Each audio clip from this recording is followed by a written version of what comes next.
tardes. Simplemente por orden, son las 2:30, vamos a empezar. Y bueno, yo estaba pensando que si esto fuera un curso en una universidad, no sé, Historia del Pensamiento Económico 1, sí, y ese curso hubiera evolucionado como está evolucionando estas sesiones del Círculo Bastiat, yo como profesor ya tendría que estar preocupadísimo porque obviamente no íbamos a cumplir con todo el programa. Lo bueno es que aquí no hay un programa que cumplir, ¿no?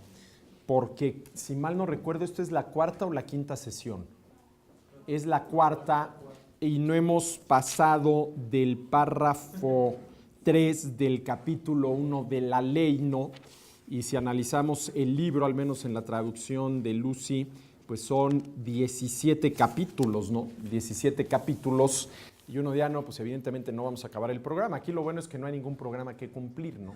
Aquí lo que se trata es ir analizando el texto sin prisas para sacarle el mayor jugo posible a ello. Y bueno, a ver, estamos en el capítulo primero de la ley de Bastiat y la clase pasada creo yo que nos quedó claro dos cosas. Primero, una ley se pervierte, y así empieza el texto de Bastiat, ley pervertida, la ley pervertida.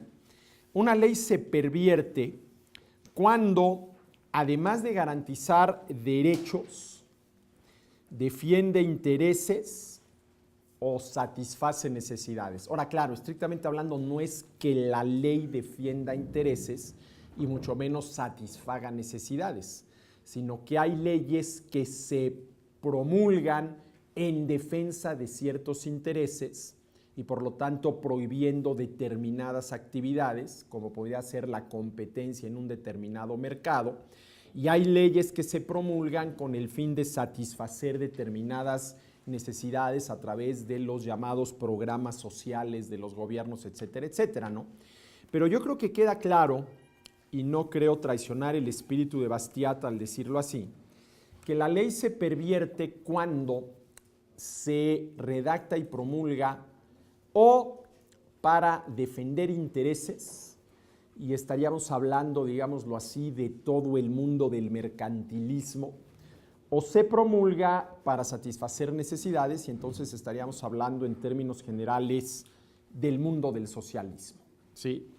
Del mundo del socialismo. Y se pervierte porque ya sea que se redacte y promulgue para defender ciertos intereses o para satisfacer ciertas necesidades, ello se logra en la práctica por medio de la redistribución, es decir, quitándole a unos para darle a otros, y eso es, como lo vamos a ver más adelante, lo que Bastiat llama la expoliación legal, cayendo en la cuenta de que expoliación es sinónimo de robo, ¿no? El robo con todas las de la ley. Bueno, eso es lo primero que ya debe de habernos quedado claro de la sesión pasada.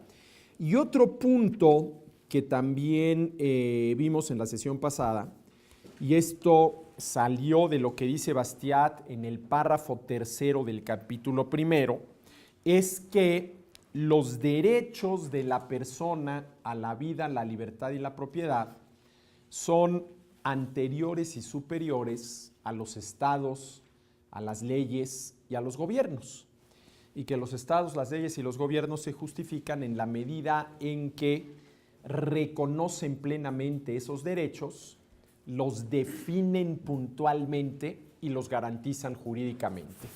A ver, para entender esto, en caso de que haya quedado alguna duda, ¿los seres humanos somos libres porque alguna ley nos otorga la libertad, o somos libres porque está en la naturaleza del ser humano serlo y a partir de cierta edad ya estamos lo suficientemente maduros para decidir y elegir por nosotros mismos? No, pues me queda claro que es lo segundo, ¿no?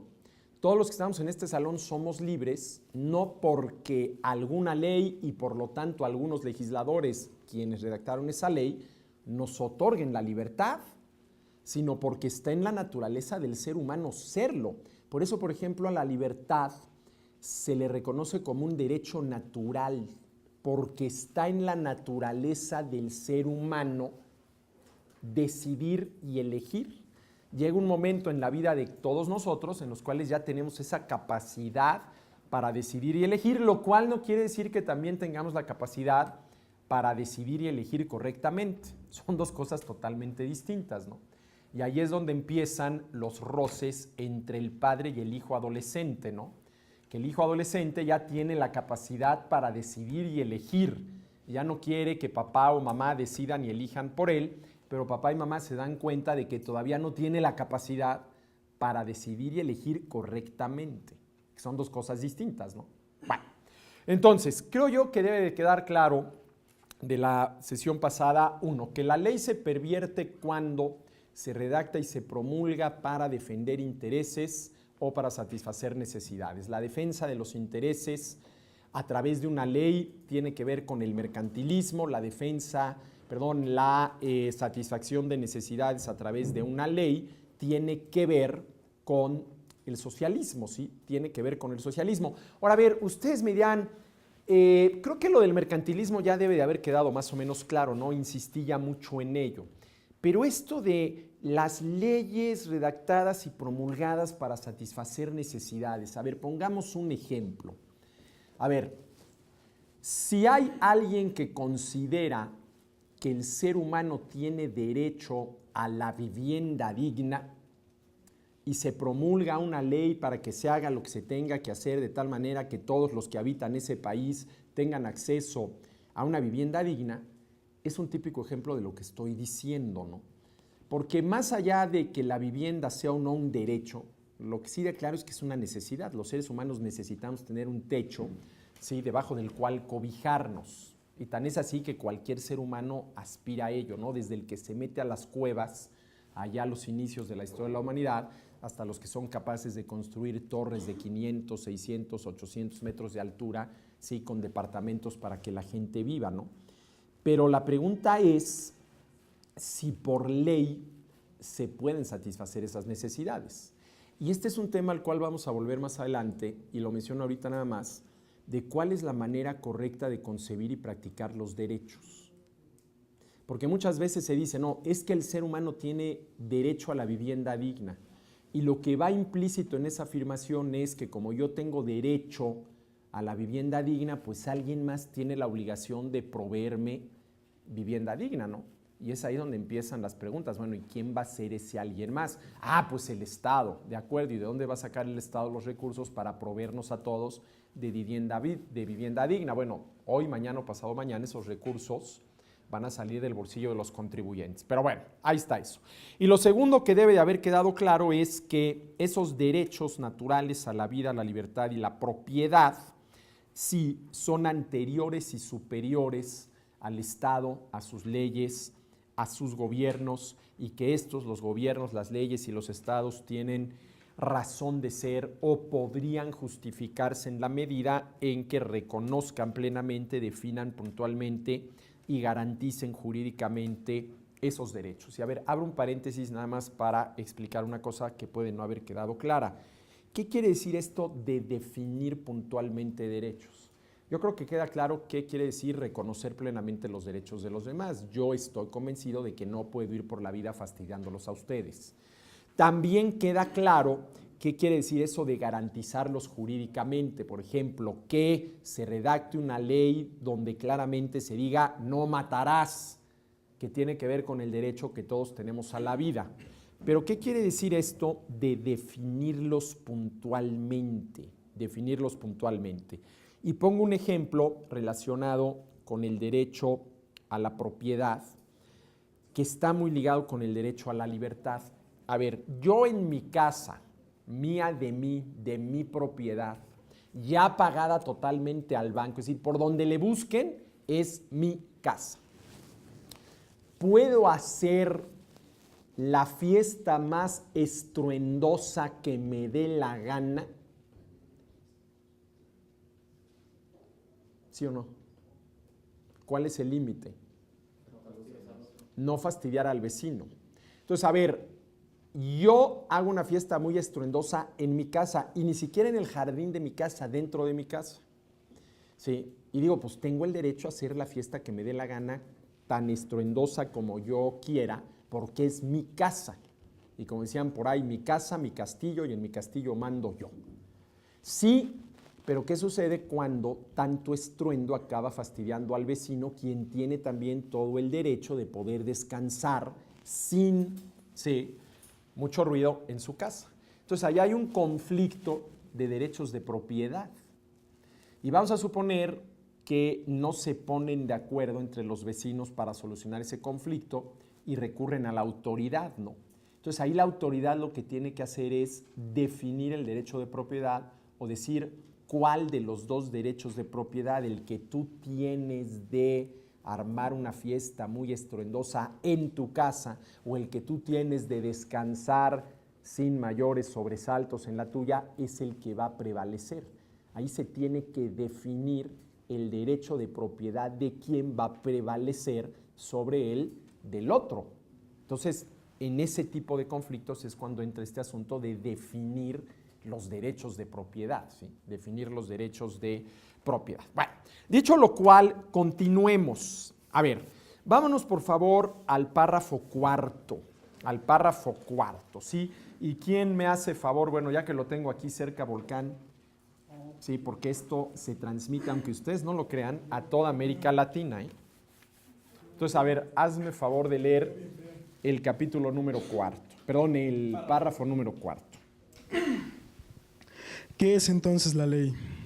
He contestado a este interrogante en otra parte. Esa otra parte es el texto del Estado. Pero pues usted se pregunta, ¿no? Va. La ley es la organización colectiva del derecho individual de legítima defensa. La naturaleza, Dios, confiere a cada uno de nosotros el derecho de defender su persona, su libertad y su propiedad, puesto que estos son los tres elementos constitutivos o conservadores de la vida, elementos que se complementan entre sí, de tal forma que la comprensión de cada uno requiere la conciencia de los otros dos. En efecto, nuestras facultades son una prolongación de nuestra persona y nuestra propiedad es una prolongación de nuestras facultades. A ver, lo que tenemos aquí es la primera definición que da Bastiat de lo que es la ley. La organización colectiva del derecho individual de legítima defensa. Primera pregunta, ¿cuándo ejerce un ser humano legítima defensa?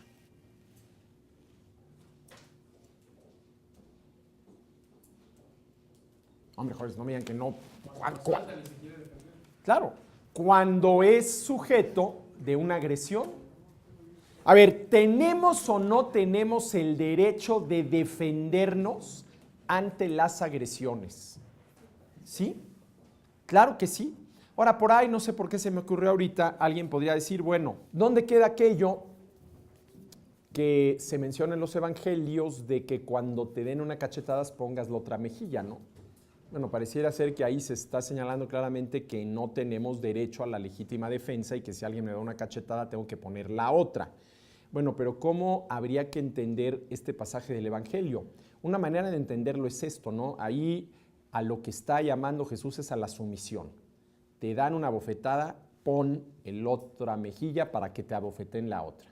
Ahora, hay otra manera de entenderlo que me parece que es la correcta y que esto del abofetear es nada más una analogía, que quiere decir que pese a que ya te dieron una bofetada, no cejes en el intento de sacar adelante lo que quieres, ¿no? Es decir, de que no te venzas, ¿no? Tuviste un primer tropezón en la vida, bueno, pues levántate. Ahora, que te levantes quiere decir que existe la posibilidad de que tengas otro tropezón, ¿sí? Que tengas otro tropezón. Entonces, esto de que hay que poner la otra mejilla se puede entender como un llamado a la sumisión o como un llamado también a la perseverancia, ¿no? A la perseverancia, no, es que ya me dieron la primera cachetada, ya me voy a mi casa. Y la cachetada no necesariamente tiene que ser que alguien efectivamente te agarre a bofetadas, sino por bofetada podríamos entender, estaba yo intentando tal cosa, tuve un tropezón, fracasé, no lo pude sacar adelante, no, pues ya me regreso a mi casa y mejor ahí me quedo porque esto no es para mí. No, a ver, levántate y vuelve y pon la otra mejilla, quiere decir, vuélvelo a intentar, Así es como yo lo entiendo. Eso de pon otra vez la mejilla es vuélvelo a intentar. Te tropezaste una vez, te levantas, te paras y sigues andando, ¿no?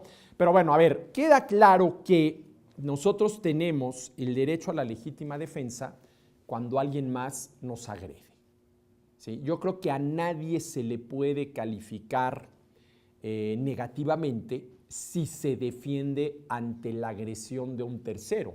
Al contrario, yo creo que se le podría recriminar el que no se haya defendido ante la agresión de un tercero. Oye, eres un dejado, eres un cobarde, te falta carácter, ¿cómo es posible que hayas permitido esto?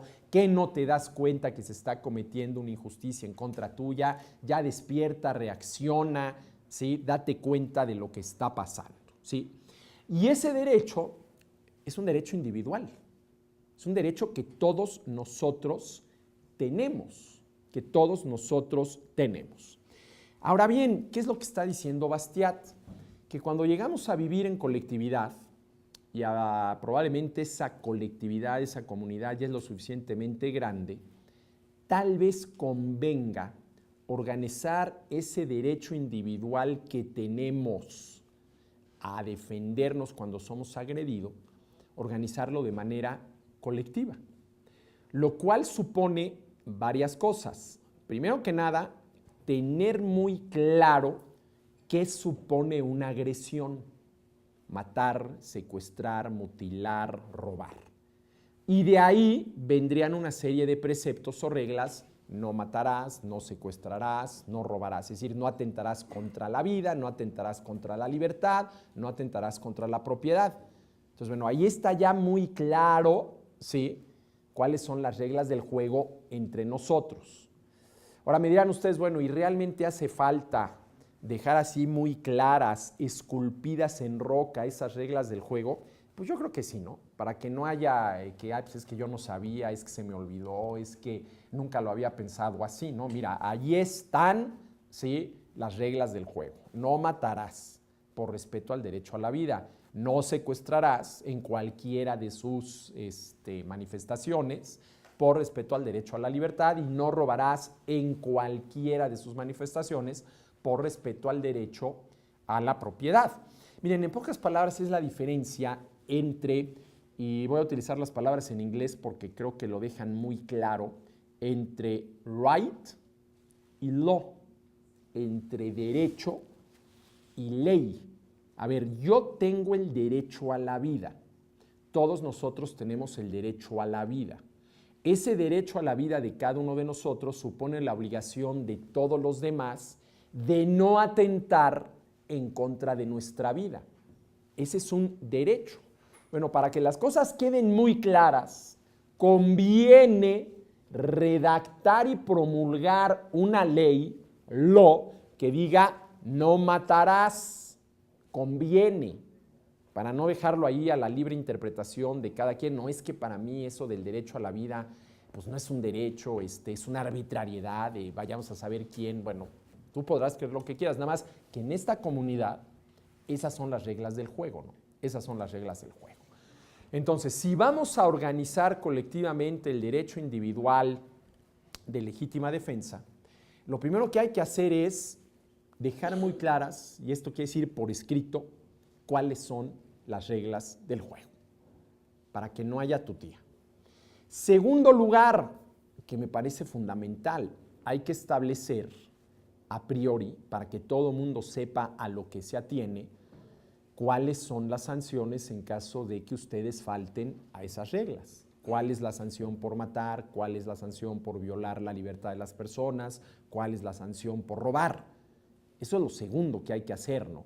No tiene ningún sentido establecer reglas del juego si al mismo tiempo no estableces cuál es el castigo, ¿sí?, en caso de que alguien no cumpla con esas reglas del juego, ¿no? Mira, hijito, no puedes llegar después de las 2 de la madrugada, por más que sean los 15 años de tu novia, no puedes llegar más allá. Si al mismo tiempo no le dices al chamaco cuál va a ser la sanción y donde llegues después de las 2 te quedaste un mes sin coche, ¿sí? Bueno, entonces sí, pero no se vale establecer la regla del juego, que alguien la viole y a posteriori entonces fijar cuál es el castigo. Eso inclusive es arbitrario, es injusto, ¿no? Bueno. Tercero, además de redactar las reglas y especificar perfectamente bien cuál es la sanción en caso de su violación, tener una autoridad, sí, capaz de hacer esto. Tener una autoridad capaz de hacer esto. Y capaz de hacerlo, vamos a decirlo así, en nombre de los demás y en nombre de aquel cuyos derechos fueron violados. Y esa autoridad, para decirlo muy claramente, pues es el gobierno, ¿no? Es el gobierno, ¿no? Gobierno que, vamos a decirlo así, encarna esta organización colectiva del derecho individual de legítima defensa. Es decir, para que no vayamos haciéndonos justicia por propia mano, ¿sí?, estamos de acuerdo en que haya alguien que se encargue de hacerlo por nosotros. Ahora, aquí hay una pregunta interesante que yo me he hecho varias veces y, hombre, uno intuye cuál es la respuesta, pero yo creo que vale la pena dedicarle mucho más reflexión. ¿Por qué no conviene que uno vaya por la vida haciéndose justicia por propia mano? A ver, ¿por qué por lo general reconocemos que necesitamos un gobierno que nos garantice la seguridad contra la delincuencia y en caso de fallar imparta justicia en sus dos vertientes, sancionar al delincuente y en la medida de lo posible resarcir a la víctima? Porque no conviene que cada uno de nosotros vaya por ahí haciéndose justicia por propia mano. ¿Por qué? A ver, ¿qué más da si al final de cuentas se hace justicia, no? Y a lo mejor desde el punto de vista de la víctima no es lo mismo que haga justicia a un tercero a que lo hagas tú por propia mano. Ahí yo creo que la satisfacción ha de ser verdaderamente grande, ¿no? ¿Por qué no conviene? A ver, ¿por qué creen ustedes? Sí. El problema es que no sabemos cuál es la justicia de cada uno. Bueno, primero tendríamos que tener un parámetro de justicia, ¿no? De acuerdo. A ver, nada más pásenme esto para que quede grabado en... Sí. Tener un parámetro de justicia para cada uno, o sea, cuál es la justicia de cada uno. Sí. Claro, ahí hay una cuestión, yo te diría, oye, pero pues eso es muy fácil, eso ya nos los dijo Ulpiano, que fue un jurisconsulto latino, que dijo que la justicia es la constante y perenne voluntad de darle a cada quien lo suyo, siendo lo suyo de cada quien el derecho de cada cual. Entonces la justicia es respetar el derecho de los demás. Bueno, así en abstracto, esto está clarísimo. ¿Cuál es el problema en la práctica? La falta de objetividad. Primero, la falta de objetividad, sobre todo si yo voy a juzgar mi propia causa. No conviene que uno sea juez y parte porque puedes caer en la falta de objetividad. Pero además de la falta de objetividad o relacionado con ella e inclusive consecuencia con ella, ¿cuál es el problema ya en la práctica con esta definición de justicia? Espérame, Ramsés, nada más pásenle. A ver, quédense con el micrófono por ahí y ahí se lo van pasando entre ustedes. El último que use el micrófono se lo queda y se lo pasa al siguiente que vaya a hablar, por favor. Bueno, yo digo que se te puede pasar la mano, ¿no? Bueno, claro, se te puede pasar Porque la pues mano. para mí algo puede ser y puedo hasta matarlo y es algo que pues, ni siquiera tenía caso, ¿no? De matar. Sí. A ver, allá hay una cosa muy interesante y yo creo que esta es parte de la respuesta a la pregunta por qué no conviene que vaya cada uno haciendo justicia por la propia mano, porque una cosa es la venganza y otra cosa es la justicia. Y si uno puede hacerse justicia por propia mano y es capaz de hacérsela en el momento en el cual fue agredido, tal vez el castigo que uno mismo le aplique al agresor esté fuera de toda proporción porque uno en ese momento está verdaderamente enojado y no es capaz de medir correctamente las cosas, de tener una visión, lo que decía Volcán, más o menos objetiva de las cosas, que a todos nos pasan, ¿no? Ustedes recordarán, o tal vez no porque son muy jóvenes, pero hace algunos años, supongo yo que ante el problema de que muchos padres golpeaban a los hijos, que decían cuenta hasta 10. Es decir, cuenta hasta 10 para que te vayas calmando y puedas ver más objetivamente lo que el niño hizo y no porque tiró el vaso de agua sobre la mesa, porque cruzó el brazo para tomar un bolillo, ¿verdad? Le ponen una golpiza al pobre chamaco de muy señor Dios mío y nuestro, ¿no? Eso puede ser, ¿no? La diferencia entre venganza y justicia, ¿no? Una cosa es hacer justicia, otra cosa es tomar venganza, ¿no? ¿Alguna respuesta más? A ver, ¿por qué por lo general se reconoce que necesitamos un gobierno, ¿sí?, que garantice la seguridad contra la delincuencia e imparta justicia, de tal manera que no vayamos nosotros por esta vida haciéndonos justicia por propia mano. Porque actuaríamos con nuestros propios intereses. Pudiera ser, ¿no? Que entonces yo, so pretexto de hacerme justicia, ¿sí?, y más que en defensa de un derecho, lo haga en defensa de un interés. Eso también, ¿no? Eso también. Y ahora, a ver, yo creo que en el fondo de la respuesta sería, ¿qué tan conveniente es que la misma persona sea juez y parte? Que yo juzgue mi propia causa, ¿no? Si la justicia supone la objetividad, tratar de ser lo más objetivo posible en cuanto a determinar qué es lo que realmente pasó y cuál es el castigo apropiado a esa falta, ¿no? A esa falta, ¿no? ¿Sí? Pero bueno, yo creo que, en fin, todos aceptamos que si queremos vivir civilizadamente, requerimos de alguien que se encargue por nosotros de garantizar nuestra seguridad contra la delincuencia y de impartir justicia. Ahora, de acuerdo, nada más que aquí hay un problema.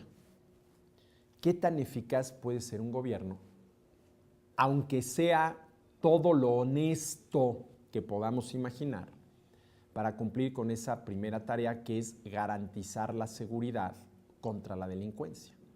Y no estoy pensando en nuestros gobiernos, ¿no?, que en ese renglón específico dejan mucho que desear.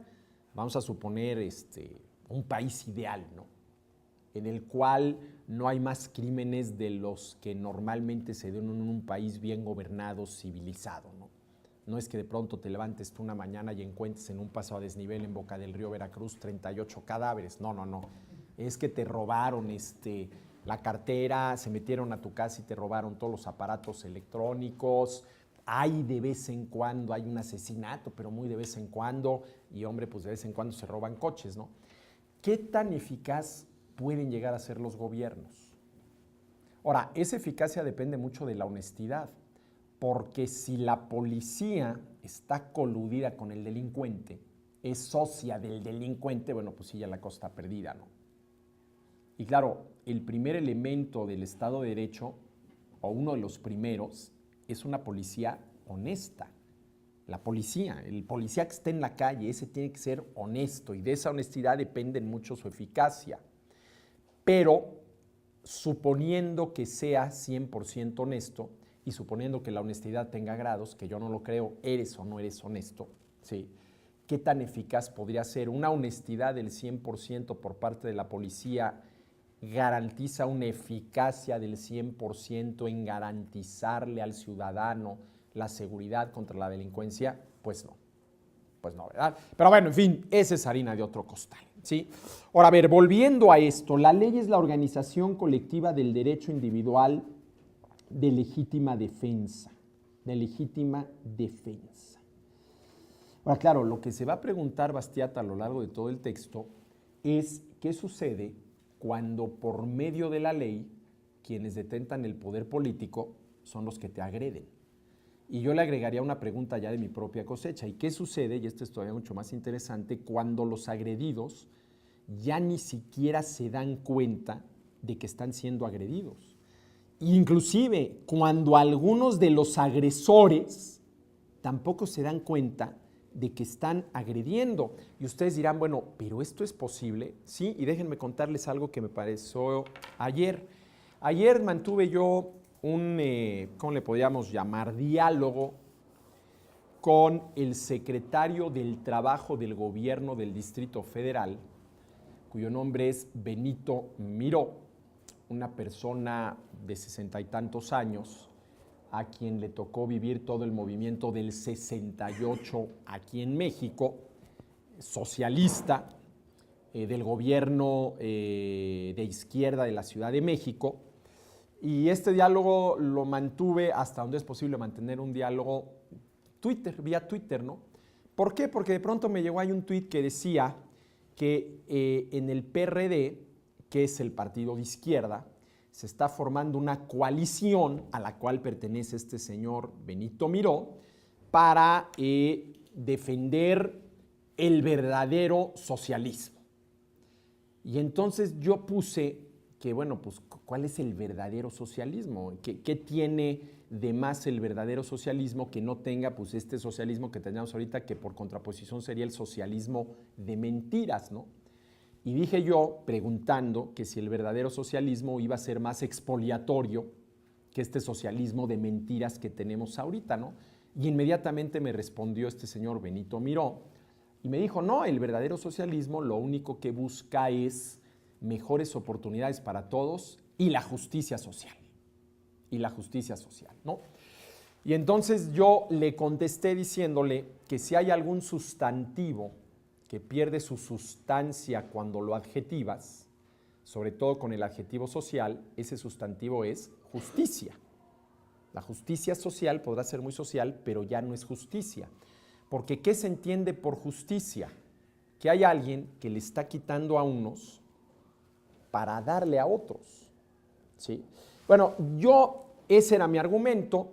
Este señor Miró me contestó una y otra vez pues, que no estaba de acuerdo y me dice, no, es que al final de cuentas no se trata de quitarle a nadie, sino nada más de darle a todos más o menos las mismas oportunidades. Y yo le preguntaba, bueno, ¿y de dónde saca el gobierno los recursos para darle a todos más o menos las mismas oportunidades? Pues necesariamente se lo tiene que quitar a alguien para dárselo a alguien más, y le puse el ejemplo de la educación pública. ¿De dónde sale el dinero para financiar la educación pública con la cual se pretende dar mejores oportunidades a los niños cuyos padres no pueden pagar una escuela privada? Pues del bolsillo de los contribuyentes. Hay una redistribución, quieras que no. Y hasta ahí llegó el diálogo con el señor Miró porque ya no me respondió. Sí, porque él me decía, no, es que no se trata de quitarle nada a nadie. Y entonces le decía, bueno, a ver, la educación pública financiada con dinero, entre comillas, del gobierno, que sale del bolsillo de los contribuyentes, no es quitarle algo a alguien, nada más así, sí o no, ya no me respondió. Ahora, me quedé pensando, bueno, este señor de veras es muy iluso, y él es abogado de la UNAM, y en fin, ha sido abogado de varios sindicatos, etcétera, etcétera.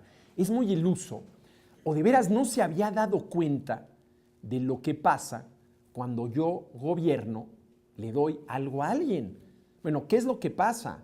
Ojo, y aquí no estoy haciendo más que mencionar un hecho, me estoy ateniendo a los hechos. A ver, ¿qué es lo que pasa? Pues que previamente a que yo, gobierno, te di a ti, fulanito, educación gubernamental, le tuve que haber quitado esos recursos con los cuales estoy ofreciéndote educación gubernamental a alguien.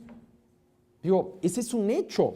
Entonces, claro que le estás quitando algo. Bueno, volvemos a lo mismo, ¿no?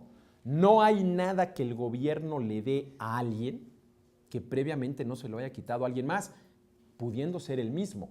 Ah, bueno, pero si me quita a mí, me da a mí, ya no hay mucho problema. No, claro que sí hay problema, porque si a ti te quita 100, jamás te va a dar 100. Porque de entrada, el quitártelo y el devolvértelo, a quien quita y devuelve, le supone un costo. Y ese costo hay que financiarlo. Es decir, de entrada hay que pagarle al recaudador, que es el que cobra los impuestos. ¿O ustedes creen quienes recaudan impuestos, todos los que trabajan en el servicio de administración tributaria, lo hacen gratis? No, pues claro que no. Entonces, yo te quito 100 y en el mejor de los casos te devuelvo 95, porque pues yo necesito 5 para pagarle de entrada al recaudador, ¿no? Entonces, esto es lo que hay que tener muy claro, ¿no? No hay nada que el gobierno le dé a alguien que previamente no se lo haya quitado a él o a alguien más. Es decir, el gobierno lo primero que hace para poder hacer todo lo demás es quitarle a alguien, ¿no? Ahora, me llamó de veras mucho la atención porque se ve que este señor Miró es un señor abogado de la UNAM, preparado, inteligente, además muy respetuoso en ese diálogo que tuve con él en Twitter, porque luego hay otros que inmediatamente empiezan a recordarle uno los antecedentes maternales y cosas así. Aquí no, de veras muy respetuoso, perdone usted, me decían, perdone usted, pero no estoy de acuerdo, o sea, muy decente como debe de ser, ¿no? Como debe ser, el que tengamos posiciones encontradas no quiere decir que seamos enemigos y que de entrada tengamos que empezar insultándonos, ¿no? Pero me quedé pensando cuando me dicen, no, aquí no se trata de quitarle nada a nadie, sino de darle a todos mejores oportunidades. Bueno, ¿y de dónde va a sacar el gobierno el dinero? Porque obviamente lo que suponía es que él era el gobierno el que iba a dar esas mejores oportunidades, ¿no? Entonces, aquí la pregunta es, si como dice Bastiat, la ley es la organización colectiva del derecho individual de legítima defensa. ¿Qué sucede cuando por medio de la ley, para que sea legal, quienes detentan el poder político son los que empiezan a agredir al gobernado? ¿Sí? Y sobre todo, ¿qué sucede cuando los gobernados no se dan cuenta que están siendo agredidos? ¿Y qué sucede todavía, un caso más grave, cuando el agresor a lo mejor no ha caído en la cuenta de que lo que está haciendo es agredir, en el sentido de que está violando algunos derechos, ¿no? Bueno, ahí dejo las preguntas, ¿sí? Bueno, vamos a ver, para no hacer el cuento muy largo, si nos vamos por favor al párrafo número 8, ¿sí? Al párrafo número 8, estábamos en el cuarto, 5, 6, 7, 8. ¿Por dónde anda el micrófono? Si alguien me hace favor de leerlo.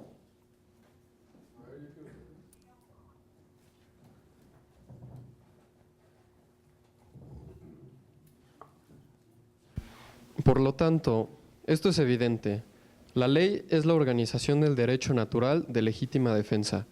Es el reemplazo de las fuerzas individuales por la fuerza colectiva, para actuar dentro del círculo que limita el radio de acción de aquellas, para alcanzar los objetivos que aquellas tienen el derecho de perseguir, para garantizar las personas, las libertades, las propiedades, para mantener a cada uno dentro de su derecho, para que reine entre todos la justicia. Hasta ahí, permíteme tantito. Sí, la ley es, ahora yo aquí le enmendaría la plana a Bastiat y pondría la ley debe ser. Porque desafortunadamente en la gran mayoría de los casos la ley no es esto, ¿no? Pero dice, la ley es la organización del derecho natural de legítima defensa. Es el reemplazo de las fuerzas individuales para evitar que cada uno vaya por la vida haciéndose justicia por propia mano, lo cual no puede no pasar de ser mera venganza. Ahora, a ver, yo hace rato afirmé que una de las justificaciones de que organicemos colectivamente el derecho natural de legítima defensa que cada individuo tiene, es para evitar que la justicia no pase de ser venganza, ¿no?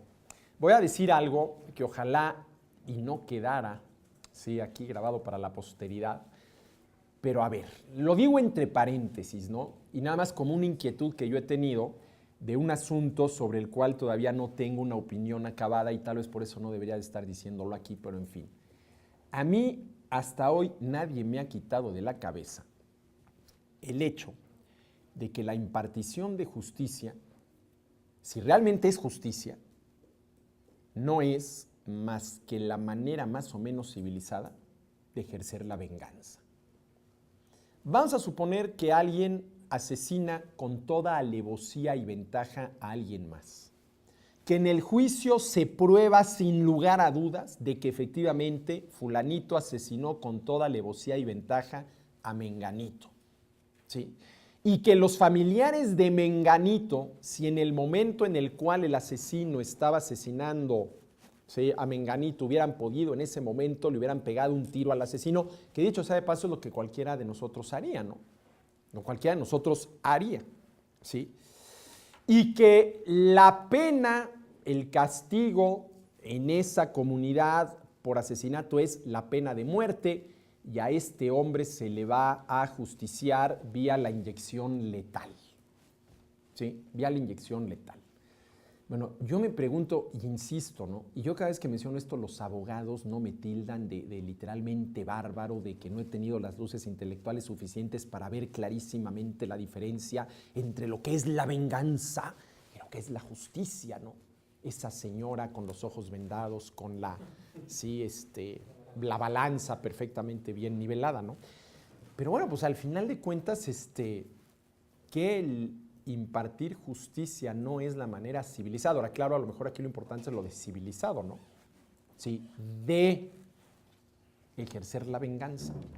No lo sé, pero a mí lo que quiero decir es que no me queda muy clara la diferencia entre la venganza. ¿Qué acaso no exigimos justicia de quien tenga que proporcionarla porque lo que queremos es vengarnos de aquel que nos hizo un daño? Y lo que queremos es que efectivamente asuma las consecuencias de sus actos. y que no nada más quiero que en la medida de lo posible a mí se repare el daño que se me hizo, sino sobre todo que tú sufras el castigo que te mereces. ¿Y cuál es la diferencia? Si yo lo que quiero es que, a ver, si una persona que sufrió un daño a manos de otra quiere que ese otro sufra el castigo que se merece, ¿sí? ¿Cuál es la diferencia entre que lo quiera por justicia o que lo quiera por venganza? Hombre, tal vez diríamos que si lo quiere por justicia, lo que está haciendo es defendiendo un principio. Y si lo quiere por venganza, lo que está haciendo es tratando de sacar un sentimiento, una pasión, una emoción. Yo lo que quiero es que sufras. No lo sé, insisto, a lo mejor no debería yo haber dicho esto, pero no me queda así muy clara la diferencia. ¿Dónde está la línea divisoria entre lo que es la justicia, ¿sí? Esa señora con los ojos vendados, ¿sí? Con la balanza perfectamente bien nivelada, y lo que es la venganza, que lo podríamos ejemplificar con un mastín, que es un perro enorme, rabioso, ¿sí? Con el hocico abierto y los colmillos, ¿verdad? Dispuestos, ¿sí?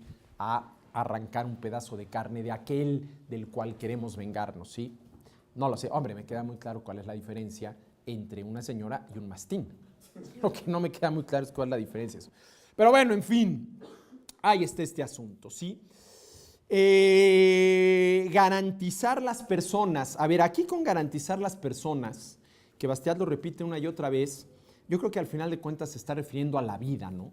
A la vida, garantizar la vida, las libertades y la propiedad para mantener a cada uno dentro de su derecho. La ley, the law, debe de ser la organización colectiva del derecho natural, right, en inglés, de legítima defensa.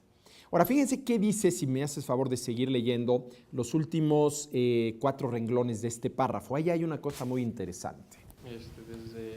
Me parece que ese pueblo tendría el gobierno más simple, más económico, más liviano, menos perceptible, más justo y, en consecuencia, tendría el gobierno más sólido que pueda uno imaginar, sea cual sea su forma política. Fíjense lo que dice Bastiat aquí, fíjense los adjetivos con los cuales está calificando a este gobierno. Simple, económico, no le costaría mucho a los contribuyentes, liviano, no lo tendríamos encima todo el tiempo, ¿sí? Menos perceptible, ¿sí? Vuelvo a lo que mencionaba yo hace algunas sesiones cuando leímos el Estado, ¿no? El Estado, ustedes recordarán que comienza con un repaso de todas las actividades en las cuales, por lo menos en los tiempos de Bastiat, estaba metido el Estado, ¿no? Y yo les preguntaba, bueno, a ver, ¿y Bastiat aquí no estará exagerando? ¿Realmente el Estado está metido en todos lados? Y yo les dije que sí, y que una prueba de ello sería seguirle la pista a 5 o 10 periódicos de circulación nacional a lo largo de una semana, y que apostaba doble contra sencillo a que el 80% de las noticias de 8, que es la noticia principal en los periódicos, tienen que ver con algo relacionado con el gobierno, ya sea porque lo hizo bien, porque lo hizo mal, porque no lo hizo, porque lo va a hacer, etcétera, etcétera, ¿no? Es decir, tenemos un gobierno sumamente pesado, ¿no? Tenemos un gobierno sumamente pesado. Ustedes van a ver que si ahora en los Panamericanos de Guadalajara, ¿sí?, los atletas mexicanos no obtienen los resultados esperados en número de medallas o lo que ustedes gusten y manden, la culpa no va a ser de los atletas, sino de la CONADE, la Comisión Nacional del Deporte, que es una dependencia del gobierno que a su vez depende de la Secretaría de Educación Pública, porque qué barbaridad, la CONADE, entiéndanse el gobierno, no fue capaz de formar campeones panamericanos y no sé... Bueno, y uno dice, ¿y qué tiene que hacer el gobierno formando campeones panamericanos?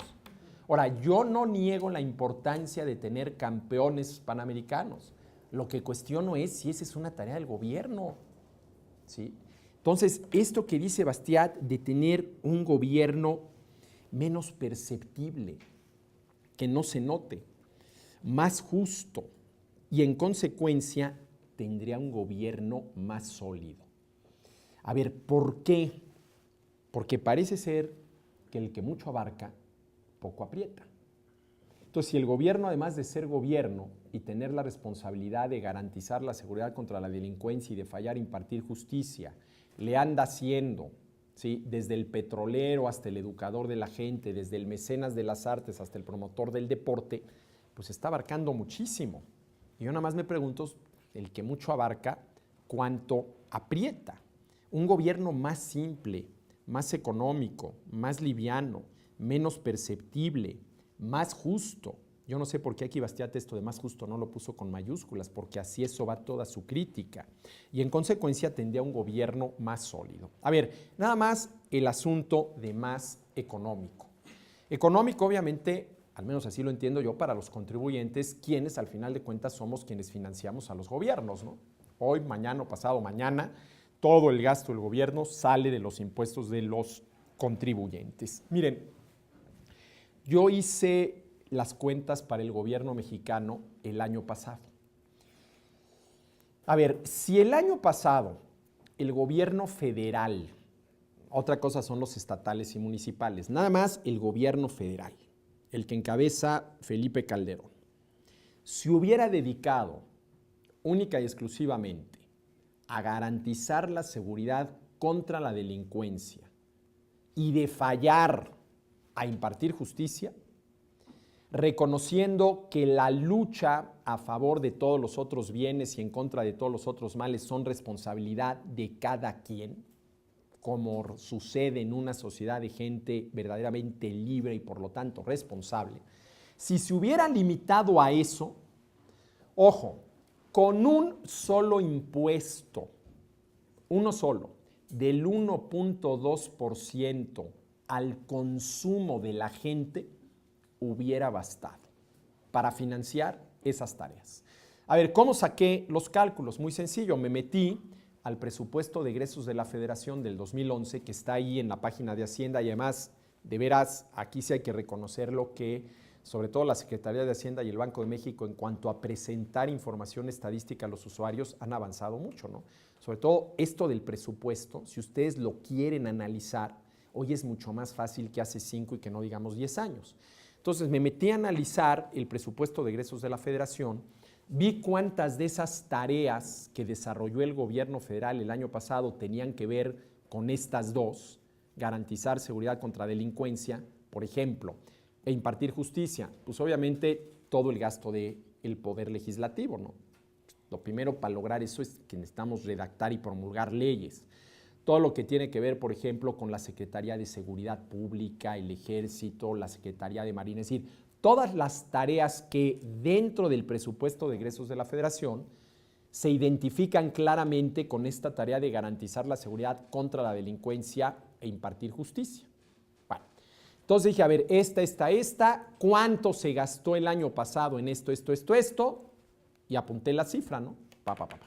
Luego me fui a la página del INEGI, ¿sí? Y vi cuánto fue el consumo que se realizó en México, tanto por parte de los nacionales como de los extranjeros, el año pasado. Ahí está la cifra. Vi cuál es la cifra, hice la operación aritmética correspondiente, y cuál no sería mi sorpresa cuando me di cuenta que con un solo impuesto del 1.2% al consumo, eso sí, de todos y de todo, incluidas medicinas, alimentos, etcétera, etcétera, hubiera alcanzado para financiar a ese tipo de gobierno. Ahora, ¿qué quiere decir? Que conforme le vamos sumando tareas al gobierno, o el gobierno se las va sumando, pues claro, el presupuesto tiene que ir aumentando. Y no puede aumentar el presupuesto si a la par, o por lo menos no a la par, previamente no aumentan los impuestos, ¿no? Pero ojo, este dato es interesante. ¿Cuánto nos cuesta ese gobierno? Ese gobierno que yo llamo ángel de la guarda y que pretende preservarnos de todos los males, comenzando por los males que podemos hacernos a nosotros mismos, y el gobierno hada madrina, que como las hadas madrinas pretende concedernos todos los bienes, me voy al extremo, me meto hasta la cocina, desde la cuna hasta la tumba. ¿Cuánto nos cuesta? Bueno, nada más déjenme decirles. El año pasado el gobierno federal cobró 15 impuestos distintos.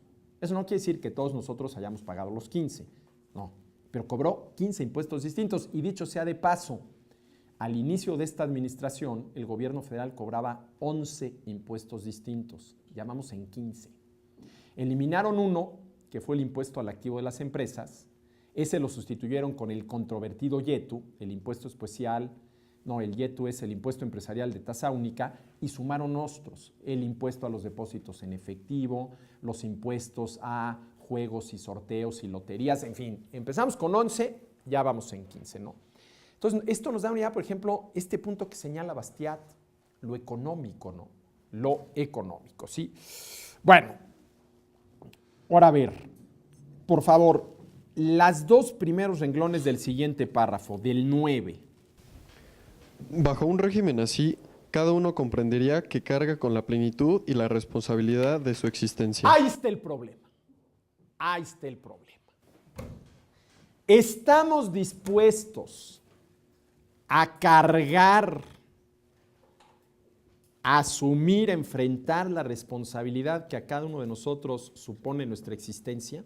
A ver, ¿estoy yo como padre de familia dispuesto a aceptar que la responsabilidad por la educación de mis hijos es mía y de nadie más, y no, como dice el artículo 3 de la Constitución de este país, del Estado? Ahí es donde empieza el problema, ¿no?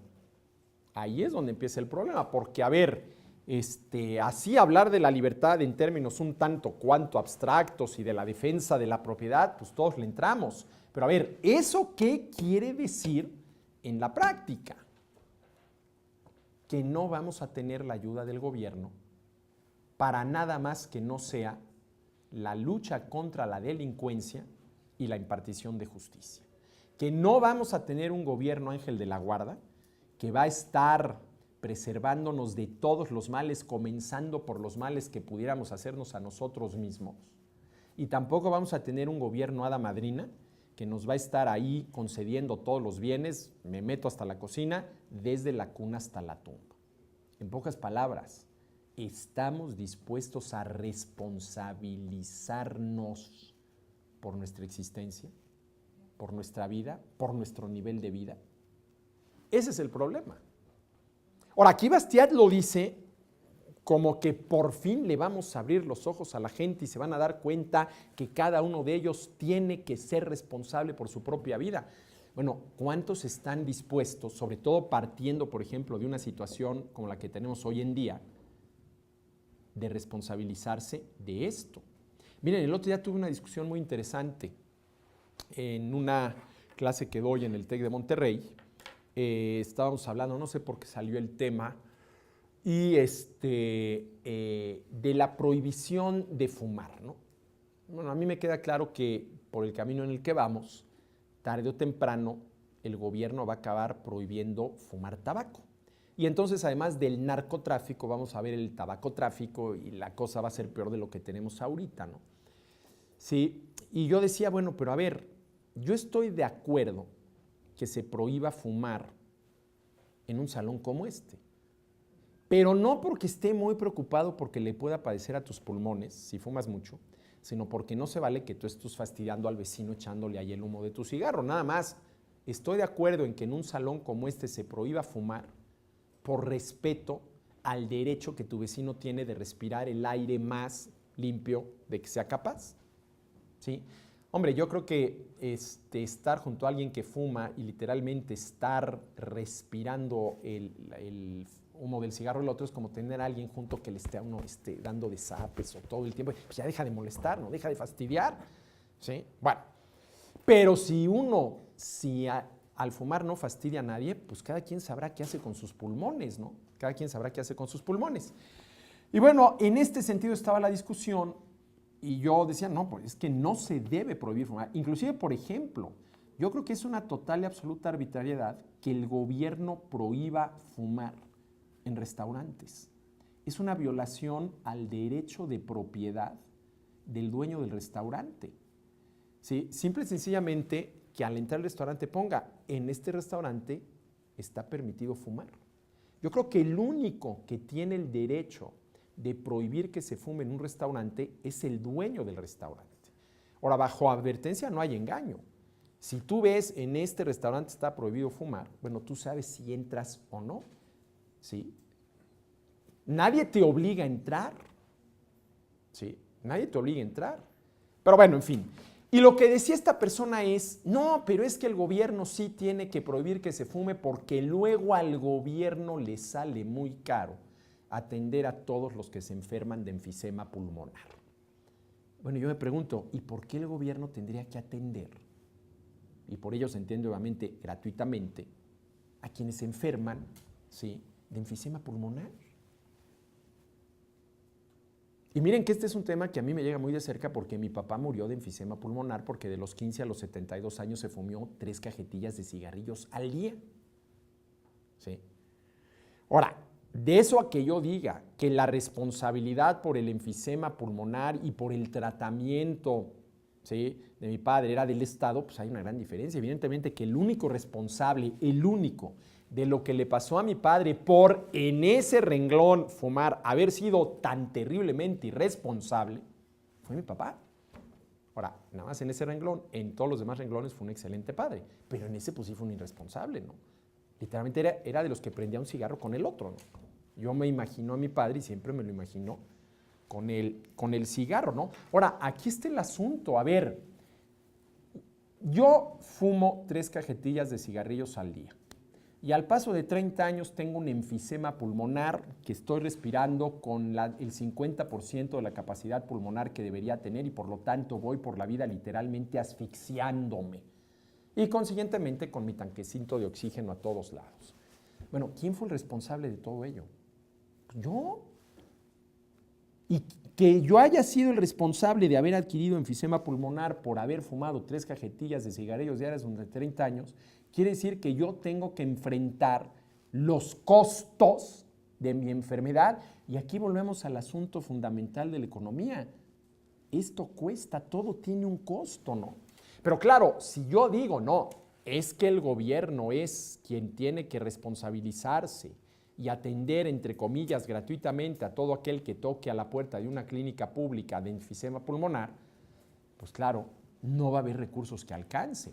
Ahora, a esto es a lo que se está refiriendo Bastiat aquí y lo vuelvo a leer.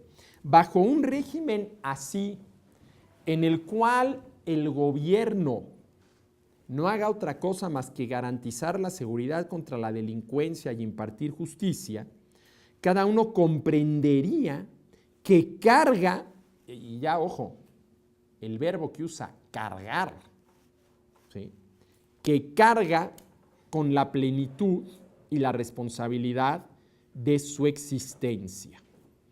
Y me voy al último renglón de este párrafo. Solamente conoceríamos al Estado por el valor inestimable de la seguridad contra la delincuencia y de fallar la impartición de justicia. ¿Sí? Y la impartición de justicia. ¿Por qué hay que aumentarle el impuesto a los cigarrillos para que con ese dinero el gobierno pueda atender a los que por haber fumado mucho vayan a una clínica del gobierno a atenderse el enfisema? Y a ver, yo no sé si de plano yo ya soy muy desalmado. Sí, pero a ver, ¿y por qué el gobierno tendría que ser el responsable de atender a los que tienen enfisema pulmonar por haber sido tan irresponsables de fumar, sí, de manera desmedida a lo largo de 30 años? Pues ¿cómo que por qué? Pues precisamente porque es el gobierno, es el Estado. Bueno, y claro, entonces esto nos llevaría a la pregunta de fondo, bueno, ¿y qué es lo que el gobierno debe hacer? Pero ahí tendríamos al gobierno hada madrina, concediéndonos todos los bienes, como puede ser un bien el tratamiento médico para aquel que padece enfisema pulmonar. ¿Sí?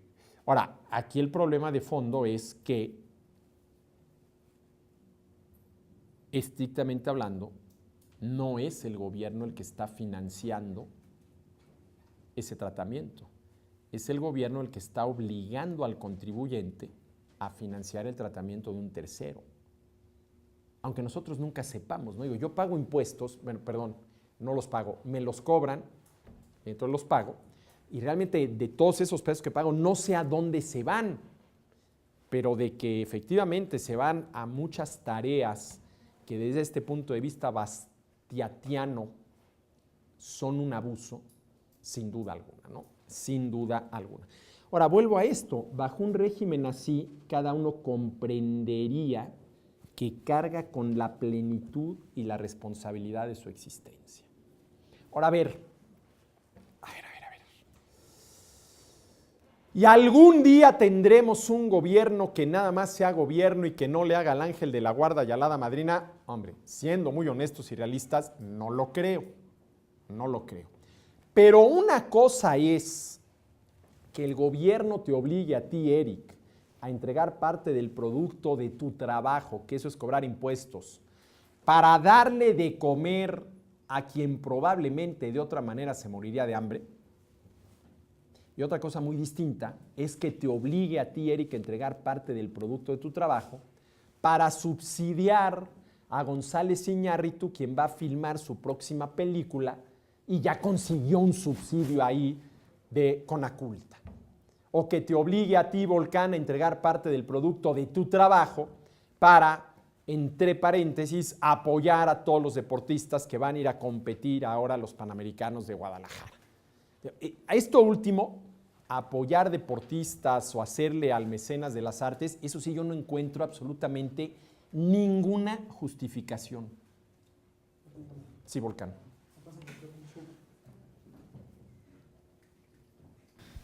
¿Estaría de acuerdo que el gobierno federal, antes de apoyar al IMSS y al ISSSTE, lo que debería hacer es regular contaminación?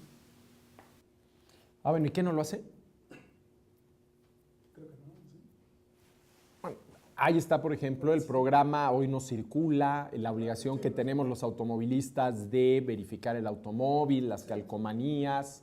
Hay una regulación sobre la industria. Ahora, ¿qué tan eficaz es esa regulación? Habría que ver. Sí. Ahora, a ver, Volcán, nada más una cosa. Regular, poner reglas del juego, bueno, pues sí, ahí estaría yo de acuerdo, siempre y cuando sean las reglas del juego eficaces. ¿Qué quiere decir eficaces? Siempre y cuando esas reglas del juego obtengan el resultado deseado, que es, por ejemplo, bajarle a la contaminación. Ok, sí, pero no sé si el smog de la ciudad, si la prioridad del Estado, por ejemplo, es que una persona no mate a otra, por así decirlo, llamémoslo justicia, y el smog con el que, no sé, alguien desprende su carro, me va a matar a largo plazo, ¿no sería prioridad del gobierno eso? Así, pero principal. A ver, entonces tú estarías diciendo, y la pregunta es interesante, que quien contamina, por ejemplo, al utilizar su automóvil, estrictamente hablando, está cometiendo un delito, porque a la larga eso podría implicar la vida, que alguien más perdiera la vida. Sí. A ver, así de bote pronto no te tengo una respuesta, ¿no? Porque entonces, pues todos aquellos que no traigamos, espero que yo sí, además esto yo sí lo hago muy honestamente, bien afinado el automóvil, etcétera, etcétera, pues seríamos una especie como de asesinos en potencia, ¿no? Sí, y en parte es porque a lo mejor la contaminación del carro se descubrió después de que el carro fue hecho, de que la industria hizo el carro, o los jabones biodegradables, por ejemplo, que nos podrían matar a largo plazo. No, los jabones que no son biodegradables, los detergentes no biodegradables que podrían matarnos a largo plazo, no deberían prohibirse, por ejemplo, si saben que podrían en potencia matarnos a largo plazo. ¿Sí? Aunque se afecte a la industria. A ver, aquello que causa un daño, ojo, sin que la persona que lo sufra sea consciente de ello, de entrada, por principio, te digo, debería de prohibirse. Ahora, sin que la persona que está sufriendo ese daño sea consciente de ello, como puede ser el caso de los detergentes. ¿Por qué? Porque estoy pensando, por ejemplo, el caso del restaurante, en el cual hay un letrerote que dice en este restaurante sí se permite fumar. Si tú, habiendo visto el letrero, entras a comer ese restaurante y estás respirando el humo de los cigarrillos de otro, bueno, ahí te estás haciendo un daño a ti conscientemente. ¿Sí? Ahí no aplicaría, ¿no? Ahí te estás haciendo un daño tú conscientemente. El caso, por ejemplo, de un daño del cual la persona que está siendo objeto del mismo no sea consciente, sí. De entrada, por principio, te diría, bueno, esa es la tarea del gobierno. ¿Sí? Esa es la tarea del gobierno. Ahora, aquí hay que ver de qué manera vas a prohibir eso y cuáles serían las consecuencias de prohibirlo. Mira, una vez, mira, les voy a poner el ejemplo, no es que aquí no hay nadie que haya llevado conmigo análisis económico del derecho. A ver, sí o no que por estudios actuariales se sabe con mucha certeza cuántas personas van a morir el año entrante en la Ciudad de México en accidentes automovilísticos. ¿Sí? Se sabe con muchísima precisión cuántas personas van a morir el año entrante en accidentes automovilísticos en la Ciudad de México. Entre otras cosas, eso se dedican los actuarios. Bueno, a ver, ¿hay manera de evitar cada una de esas muertes? Sí. ¿Cómo? Prohibiendo el uso de vehículos automotores. Ahora, ¿por qué no se hace? Porque esa solución es mucho más costosa que la alternativa que se mueran, no sé cuál sea el número, pero el que sea. Ahora, ojo, a ver, espérame, pero aquí estamos hablando de vidas humanas. A ver, sí hay manera de evitar que en la Ciudad de México mueran personas en accidentes automovilísticos. ¿Cómo? Prohibiendo el uso de cualquier vehículo automotor. Cualquiera. Se acabó. ¿Y por qué no se hace? Si ahí, insisto, estamos hablando de vidas humanas, no de un choque que te tumbó un semáforo y hay que reponer el semáforo. No, estamos hablando de vidas humanas. ¿Por qué no se hace? Porque la respuesta que de entrada puede sonar un tanto cuanto cínica es porque sería terriblemente costoso. Imagínense lo que sería la vida en la Ciudad de México si a partir del próximo mes de noviembre quedara prohibido cualquier tipo de transporte automotor. No, volveríamos a los caballos. Bueno, y si el transporte que hoy se realiza en vehículos automotor fuera sustituido por transporte en caballo o tirado por caballo, la contaminación en la Ciudad de México, por razones obvias, ¿no sería mucho mayor de la que es hoy?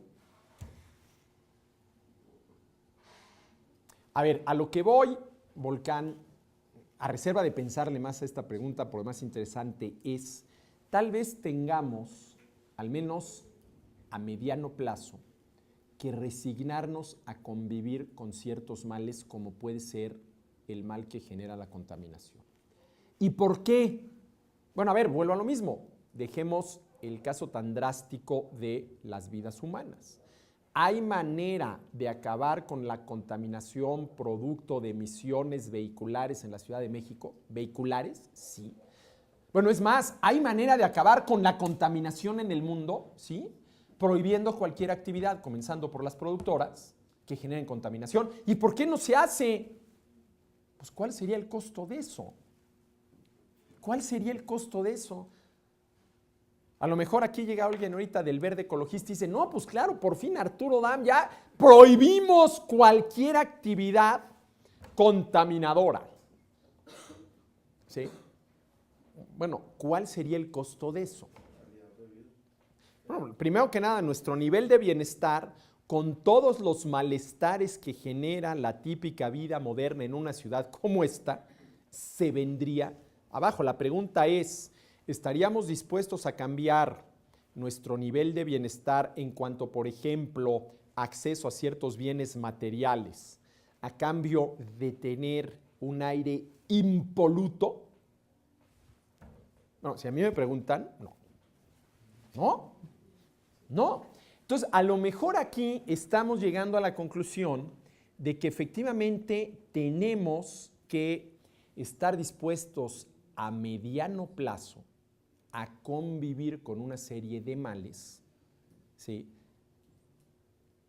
que no se pueden eliminar a mediano plazo sin generar tal vez males mayores, sustituir los automóviles por caballos, ¿sí? Ahora, claro, miren, yo prefiero 1000 veces llenar, y claro, esto es una apreciación meramente subjetiva, de gasolina el tanque de mi coche a tener que alimentar un caballo. Prefiero 1000 veces que que alguien me lave mi coche a tener a alguien que me tenga que cepillar todas las noches al caballo, llegando, sí, de dar mis clases en la UP, ¿no? Sí, en la UP. Bueno, pero creo que por ahí va el asunto, ¿no? Ahora, a ver, ¿por qué dije a mediano plazo? Bien, yo no sé si yo en lo particular sea, como decía por ahí alguien, y ese alguien era mi suegro, peligrosamente optimista, y por eso digo que a lo mejor tenemos que resignarnos a vivir con ciertos males a mediano plazo, lo cual quiere decir que yo estoy convencido que esos males a mediano plazo, que a lo mejor hoy parecen irremediables y que llegaron para quedarse, y no solamente para quedarse, sino para agravarse cada vez más, vamos a ser capaces de resolverlos. Vamos a ser capaces de resolverlos, ¿no? Me refiero a la humanidad como tal, ¿no? A la humanidad como tal. Pero bueno, en fin, Volcán. Y en cuanto a la intervención del gobierno, por ejemplo, supongamos que por la calidad de vida no vamos a dejar eso, y etcétera, etcétera. Pero estaría justificado entonces que el gobierno interviniera como inversionista para nuevos paradigmas tecnológicos en ese aspecto. Pues mira, siempre y cuando el gobierno fuera una especie así como de Steve Jobs elevado a la enésima potencia, sí. El problema está en si el gobierno, por todos los incentivos que mueven a los gobernantes, realmente puede hacer eso, ¿no? Miren, yo no sé si ustedes tuvieron la oportunidad, creo que fue el viernes en Reforma, de leer el artículo de Sergio Sarmiento, que se los recomiendo mucho, rescátenlo, ahí está, cuyo título es ¿Y si Steve Jobs hubiera sido mexicano, qué? Y comienza por lo básico, ¿no? Yo no sé si ustedes saben que Steve Jobs era adoptado, ¿sí? Bueno, lo primero que dice Sergio Sarmiento, seguramente Steve Jobs en México jamás habría sido adoptado porque aquí las reglas del juego, las leyes para adoptar a alguien ponen tantos obstáculos y tantos, ¿cómo se llaman? Que resulta dificilísimo poder adoptar a un niño, ¿no? No que resulte imposible. Y luego ahí se sigue, ¿no? Ahí se sigue, ¿no? Steve Jobs nunca acabó la universidad. Dicho sea de paso, Bill Gates tampoco. Dicho sea de paso, quienes inventaron el concepto de Cinemark tampoco. Yo no sé si ustedes saben cuál fue el origen de Cinemark, que fue en México lo que vino a cambiar la exhibición de películas. Primero fue Cinemark, o Cinemex, creo que fue Cinemex. Fue un proyecto de unos muchachos que estaban haciendo una maestría en negocios en Harvard. Entonces presentaron el proyecto Cinemex y lo reprobaron. ¡Qué barbaridad! ¿Cómo se les ocurre esto? Esto jamás va a funcionar, ¿sí? Y vean ahora el exitazo que es Cinemex. Es más, quienes inventaron Cinemex hace un par de años vendieron la franquicia, ¿no? Y ya tienen resuelto ellos, sus hijos y sus nietos tienen resuelto el problema, ¿no? Pero bueno, les recomiendo ese artículo de Sergio Sarmiento, ¿no? Y si Jobs hubiera sido mexicano, ¿qué no? Muy interesante. Bueno, entonces, a ver, solamente conoceríamos al Estado por el valor inestimable de la seguridad. El valor inestimable de la seguridad, ¿sí? Bueno, a ver, ¿cuáles son los dos temas, para ver si podemos hoy concluir este capítulo 1, que trata Bastiat aquí en el mismo? Bueno, primero que nada, el de la definición de la ley y por lo tanto el del objetivo de la ley. A ver, ¿qué justifica que se redacten leyes, se promulguen leyes, se obligue a la gente a que las cumplan, se vigile a la gente para que las cumplan y en caso de que no las cumplan, se le castigue? Que esas leyes tengan como fin el respeto a los derechos de todos. ¿Qué justifica que haya una regla del juego que diga no matarás? Que se obligue a quienes viven en esa comunidad en la cual esa es la regla del juego a que la observen, que se les vigile que la observen y que en caso de que no la hayan observado, se les castigue. Pues que esa ley lo que busca es el respeto al derecho a la vida. Y ahí sí, ¿sí? Entonces, ¿cuál es la definición que da Bastiat de ley? La ley es la organización colectiva del derecho individual de legítima defensa que comienza por el más elemental de los derechos individuales de legítima defensa, que es el de la defensa de la vida.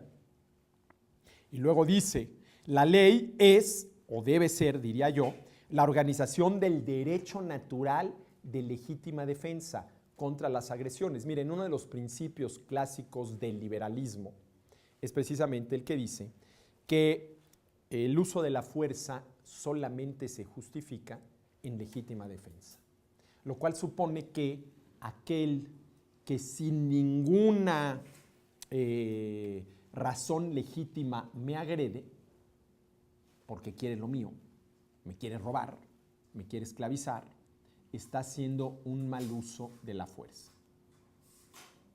Si se justifica el uso de la fuerza, obligar al otro a hacer algo que va en contra de su voluntad, siempre y cuando sea en legítima defensa. ¿Sí? En legítima defensa. ¿Sí? ¿Cuál es el objetivo de la ley? ¿Sí?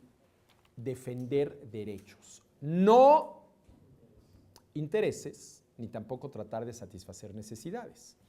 Ese es el primer punto, creo yo, que trata aquí Bastiat en este capítulo primero. Y luego, ¿sí? Empieza a hablar de la perversión, empieza a hablar de la perversión de la ley. Perversión de la ley que se da cuando ésta deja de reconocer, definir y garantizar derechos para defender intereses o satisfacer necesidades. Ahora miren, el mismo Bastiat lo dice más adelante en algún otro capítulo. Es a ver, ¿cómo saber si una ley es justa o no? Dice, muy sencillo. Veamos qué fin persigue. Si el fin que persigue es defender intereses, garantizar derechos, ahora, yo ahí le agregaría que realmente lo sean. Es esto el apunto, ¿no? Que realmente lo sean. Esa ley es justa. Pero si lo que con esa ley se persigue es defender intereses, el ejemplo clarísimo, la ley DAM, quiero que se promulgue la ley DAM, que me otorgue el monopolio de las pláticas de economía en el país, por así convenir a mis intereses pecuniarios, esa es una ley injusta. Porque, ojo, esa ley que defiende el interés pecuniario de alguien necesariamente viola el derecho de alguien más. De entrada, el derecho de todos aquellos economistas que quisieran dedicarse a este noble oficio de andar por la patria impartiendo pláticas de economía. Si se promulgara la ley DAM y por ley me dieran el monopolio de las pláticas de economía, de tal manera que nadie más pudiera dedicarse a ello, eso estaría violando el derecho a la libertad de trabajar, emprender, producir, etcétera, etcétera, de todos los otros economistas que quisieran dedicarse a dar pláticas de economía. Y otro, la ley DAM estaría violando el derecho a la libertad de aquellos que quisieran tener una plática de economía, de poder elegir entre dos o más conferencistas. No estaría eliminando el derecho a la libertad de decidir si quieres o no una plática de economía. Pero una vez que decidiste que quieres una plática de economía y si está vigente la ley DAM por la cual solamente DAM puede impartir pláticas de economía en el país, ya no tienes la libertad de elegir entre dos o más conferencistas. Entonces, ojo, cuando se redactan leyes para defender intereses, se están violando derechos. Y ahora, ¿cómo calificar una ley que termina violando derechos? Ah, pero que esa ley no matarás, no viola el derecho del asesino de asesinar. No, ese no es un derecho. Porque mi derecho a la vida tiene como contrapartida la obligación de ustedes no de darme la vida, porque de entrada ya no pueden, esa me la dieron mis padres, sino de no atentar contra mi vida. ¿Sí? Entonces, la definición de ley. La ley es la organización colectiva del derecho individual de legítima defensa. Y segundo, ¿cuándo se pervierte la ley? Cuando la ley va más allá de esto. Cuando la ley ¿sí? Con muchas artimañas y sin que a lo mejor los legisladores se den cuenta, ¿sí? Acaba violando derechos de otros. Y digo sin que se den cuenta porque, insisto, y refiero nuevamente este diálogo tuitero que tuve yo ayer con este señor Benito Miró, secretario de Trabajo del Gobierno del Distrito Federal, ¿no? O sea, no se trata de quitarle nada a nadie, sino más de darle, es más, no dijo mejores, creo que dijo las mismas oportunidades. Ahora, a ver, esto de dar las mismas oportunidades, ¿es justo? A ver, si un padre de familia, habiéndose esforzado honestamente, tiene los recursos para darle a sus hijos mejores oportunidades que a otros, ¿tiene o no tiene el derecho de hacerlo? No, pues claro que sí, claro que sí. Es más, yo diría que no solamente tiene el derecho, sino que casi tiene la responsabilidad, ¿no? De hacerlo.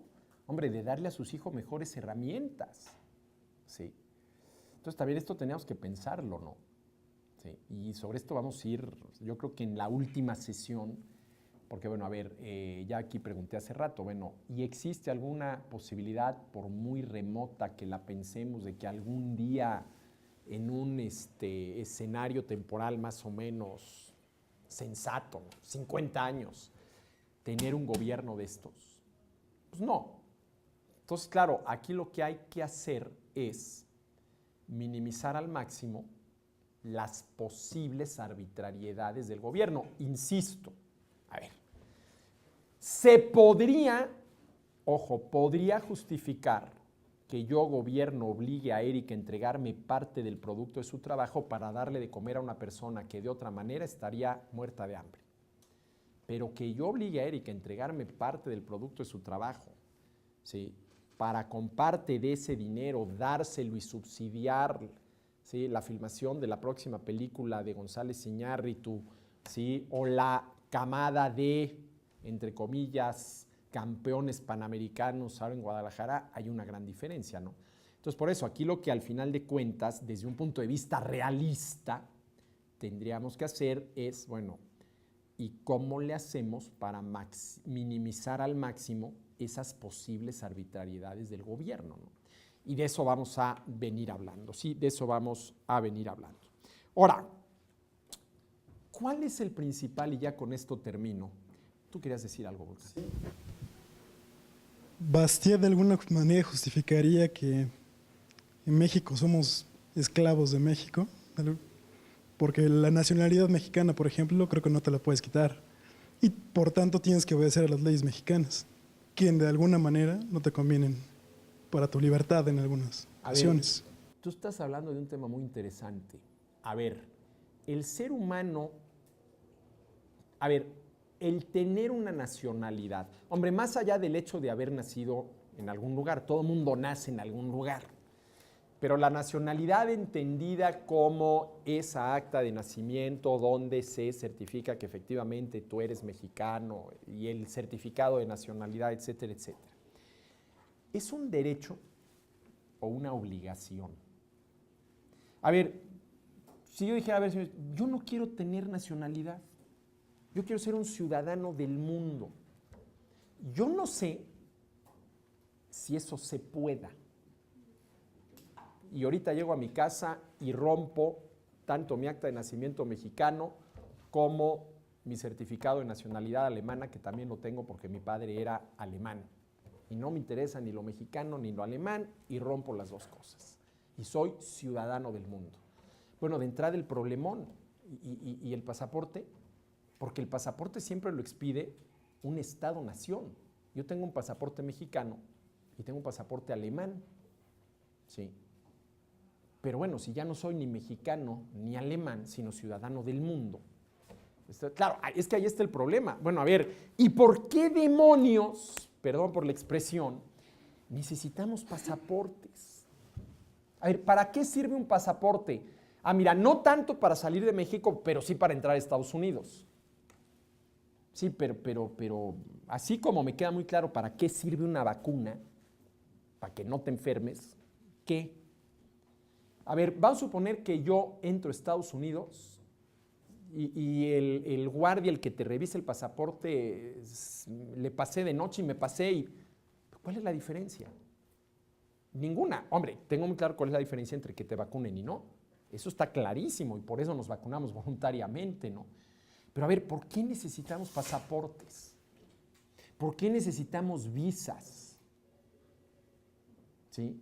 ¿Por qué podemos pasar de Veracruz a Tamaulipas, como Pedro por su casa, y si no es por el letrero que dice adiós Veracruz, bienvenido Tamaulipas, no te das cuenta que ya pasaste de un estado a otro? Ah, pero si de Tamaulipas llegaste a Matamoros y a 500 metros está Bronzeville, ah, no, ahí sí te tienes que parar porque está toda la parafernalia, tanto nuestra como de ellos, de la frontera. ¿Por qué? Además, ¿qué les garantiza a los gringos el que yo presente un pasaporte?